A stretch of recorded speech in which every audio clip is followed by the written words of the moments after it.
नुसरत फतेह अली खान के मद्दाहों के लिए खुशखबरी। 34 बरस कबल रिकॉर्ड की गई 4 कवालियां मिल गई। खोई हुई एल्बम कहां से मिली? रिकॉर्डिंग रिलीज करने में इतना वक्त क्यों लगा? लसूड़ी शाखा नुसरत फतेह अली खान कैसे बना लेजेंड गुलकार की चेन ऑफ लाइट क्या है? एल्बम कब रिलीज होगी? जानिए खबर टाइम की स्टोरी में।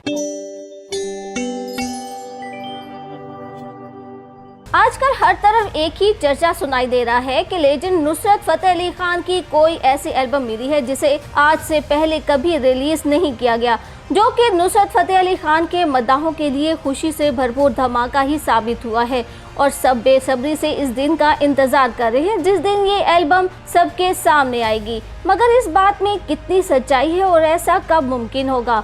पाकिस्तान और इंडिया समेत पूरी दुनिया में लेजेंड समझे जाने वाले गुलकार और कवाल नुसरत फतेह अली खान की 90 की दुहाई की एक एल्बम इनकी वफात के 27 साल बाद रवां साल रिलीज की जा रही है। ये एल्बम लंदन के एक स्टूडियो के किसी स्टोर रूम में 34 साल कबल रखी गई थी, जिसे रियल वर्ल्ड रिकॉर्ड ने चेन ऑफ लाइट का नाम दिया है। इसमें 4 कवालियां हैं जिनमें एक आज तक कभी बाकायदा तौर पर रिलीज नहीं हुई थी। इस एल्बम के दोबारा मिलने की कहानी खासी दिलचस्प है, जो कि कुछ यूँ है कि अगर 2021 में रियल वर्ल्ड स्टूडियोज को अपनी पुरानी रिकॉर्डिंग्स को किसी दूसरी जगह मुंतकिल करने का ख्याल ना आया होता तो शायद ये एल्बम मजीद कई बरस तक परिस्तारों तक ना पहुँच पाती। ताहम अब इस खबर के बाद दुनिया भर में नुसरत फतेह अली खान के परिस्तार इस एल्बम का बेसब्री से इंतजार कर रहे हैं। गोया के नुसरत की आवाज का सहर ऐसा है कि इनके मद्दाहों ने अभी से 20 सितंबर की तारीख अपने पास नोट कर ली है, यानी वो तारीख जब ये रिकॉर्डिंग्स रिलीज की जाएंगी। नुसरत फतेह अली खान 1997 में सिर्फ 48 बरस की उम्र में वफात पा गए थे। शायद ये रिकॉर्डिंग्स उन नस्लों के लिए भी नुसरत की गायकी से मुतारिफ होने का जरिया बनेंगी जिन्होंने इस सदी में होश संभाला। लेकिन 34 साल कबल रिलीज की गई एल्बम अब इतने सालों बाद मंजर आम पर कैसे आएगी? इस बारे में रियल वर्ल्ड स्टूडियो का कहना है कि यूँ तो नुसरत फतेह अली खान की आवाज़ में गाई गई गज़ल आफरीन के मुताबिक हुस्न जाना की तारीफ मुमकिन नहीं, लेकिन फिर भी नुसरत के मद्दा और गायकी में इनके साथ इश्तराक करने वाले अमरीकी गुलकार जैब बकली ने इनकी तारीफ इन अल्फाज में की थी। इनमें बुद्धा भी है, भूत भी और एक पागल फरिश्ता भी। इनकी आवाज़ मखमली आग जैसी है जिसका कोई सानी नहीं। ये रिकॉर्डिंग्स एक गैर मुल्की लेबल की जानिब से रिलीज करने के ऐलान के बाद से ये सवाल अक्सर लोगों ने पूछा कि नुसरत फतेह अली खान के गैर मुल्की मद्दाह कब और कैसे बने। रियल वर्ल्ड रिकॉर्डिंग की जानिब से जारी प्रेस रिलीज के मुताबिक पीटर गैब्रियल और रियल वर्ल्ड रिकॉर्ड से नुसरत फतेह अली खान का रिश्ता 1985 के वुम्बेन फेस्टिवल में इनकी परफॉर्मेंस के बाद गहरा हुआ। ये वो पहला मौका था जब नुसरत ने मुकम्मल तौर पर मगरबी शायकीन के सामने परफॉर्म किया था। वो अपने साथ 9 अफराद पर मुश्तमिल कवाल पार्टी भी लाए थे और ये परफॉर्मेंस एसेक्स में छोटे से इलाके मेरिसा आइलैंड पर मुनक्किद हुई। फेस्टिवल में आने वाले अफराद ने रात गए तक चलने वाला ये शो सुना जो तारीख रकम करने वाला था। इस तारीखी फेस्टिवल के फौरन बाद उन्हें इस लेबल के लिए साइन कर लिया गया और यहाँ से इनकी बैनुल अक़वामी साख में इजाफा होने लगा। उन्होंने गैब्रियल के साथ 1989 में इनकी एल्बम पैशन में भी गाया, जो film the last temptation of Christ में फीचर हुई। पीटर गैब्रियल का कहना है कि उन्होंने दुनिया भर से मुतअद्दिद मौसीकारों के साथ काम किया है, लेकिन शायद इनमें से सबसे अजीम गुलकार इनके वक्त में नुसरत फतेह अली खान थे, जो वो अपनी आवाज़ से कर सकते थे और आपको महसूस करवा सकते थे और वो गैर मामूली एहसास था और हमें इस बात पर फख्र है कि हम उन्हें आलमी सतह पर मुतारिफ करवाने में किरदार अदा कर पाए।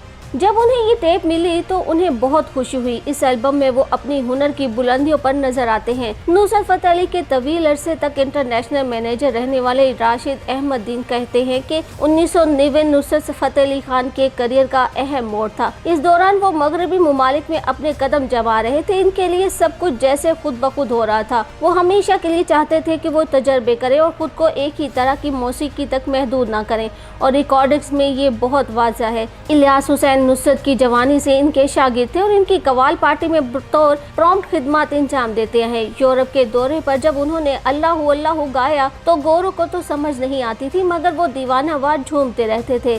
इन्हें फ्रांस में लोगों ने मिस्टर अल्लाहू का खिताब भी दिया। वो यूरोप में कहीं भी जाते तो लोग नुसरत फतेह अली खान को मिस्टर अल्लाहू कहकर पुकारते। जापान में जब फुकुओका में उन्होंने म्यूजिक के मेले में परफॉर्म किया तो जापानी अवाम ने उनके सुरों और गायकी पर उन्हें सिंगिंग बुद्धा यानी मौसीकी के देवता का खिताब दिया। वो जब भी जापान किसी शो के लिए जाते तो हाल में इनके दाखिल होते ही तमाम अफराद अपनी नशिस्तों से उठ जाते और शो शुरू होने से पहले इनके एहतराम में कम से कम 1 मिनट की खामोशी इख्तियार की जाती। यूरोप में इनके बहुत से शागिर्द थे। रियल वर्ल्ड रिकॉर्ड से जब यही सवाल पूछा गया कि आखिर ये रिकॉर्डिंग्स इतने अरसे बाद मिली कैसे, तो उनका कहना था कि 1990 की दिहाई के आगाज में Nusrat Fateh Ali Khan real world studios में मुतअद्दिद मरतबा रिकॉर्डिंग्स कर चुके हैं, जिनमें रिवायती कवाली और गुलकारों माइकल ब्रोक और पीटर गैब्रियल के साथ सेशंस भी शामिल हैं। इनमें से एक लाइव सेशन की रिकॉर्डिंग रिलीज नहीं की गई थी और इसे रियल वर्ल्ड टेप आर्काइव में महफूज कर लिया गया था, जहां ये कई सालों तक ऐसे ही पड़ी रही। हालिया बरसों में जब उन्होंने अपनी टेप कलेक्शन को दूसरी जगह मुंतकिल करने की कोशिश की तो इस दौरान उन्हें एक ऐसा टेप बॉक्स मिला जिस पर लिखा था कि ये नुसरत फतेह अली खान की रिकॉर्डिंग्स हैं, लेकिन इनमें मौजूद गीत इससे पहले रिलीज नहीं हुए थे और ये देखकर उन्हें बहुत खुशी हुई। पुरानी एनालॉग टेप की बहाली बहुत एहतियात से की जाती थी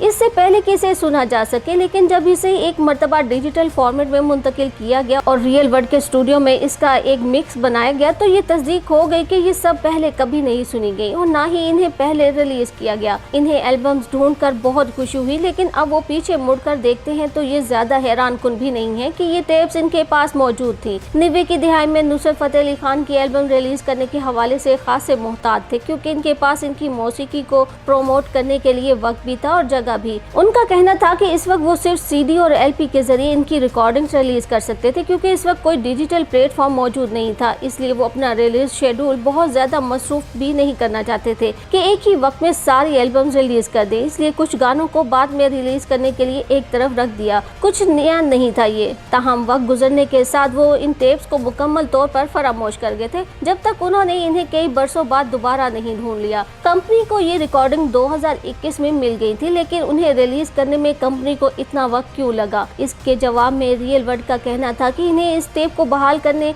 माइकल ब्रोक की मुशावरत से मिक्स बनाने और फिर इसे एक फनपारे की शक्ल देने में वक्त लगा। वो ये तसल्ली करना चाहते थे कि वो इस इंतहाई खसूसी एल्बम को बेहतरीन अंदाज में रिलीज करें। कंपनी का कहना था कि इस एल्बम में 4 कवालियां कुल 42 मिनट की हैं और मुकम्मल सेशन रिलीज किए जा रहे हैं। रियल वर्ल्ड रिकॉर्ड का कहना है कि वो इस हवाले से नुसरत फतेह अली खान के खानदान से मुसलसल राब्ते में और वो हमेशा से इनसे राब्ते में रहे हैं। रियल वर्ल्ड रिकॉर्ड के पास माजी में भी नुसरत फतेह अली खान की मुतअद्दिद एल्बम्स रही हैं और वो इनकी इशात के हवाले से भी काम करते रहे हैं, इसलिए कोई ऐसा वक्त नहीं रहा जब वो इनके साथ राब्ते में ना हो। ताहम ये एक बेहतरीन लम्हा था जब उन्हें ये बताया गया कि उन्होंने एक बेहतरीन रिकॉर्डिंग्स हासिल कर ली हैं। इनका मजीद कहना था कि उन्हें उम्मीद है कि किसी भी दूसरी चीज से ज्यादा ये रिकॉर्डिंग्स और इसकी रिलीज के हवाले से मौजूद तमाम तवज्जो अजीम गुलकार नुसरत फतेह अली खान की मीरास को जिंदा रखेगी। इनकी मौसीकी हर दौर में जिंदा रहेगी और इसकी कशिश मुतअद्दिद सकाफतों में लोगों को अपनी जानिब मुतवज्जो करती रहेगी। इनके लिए ये खुशी की बात है कि नुसरत फतेह अली खान की अहमियत आज भी बहुत ज़्यादा है।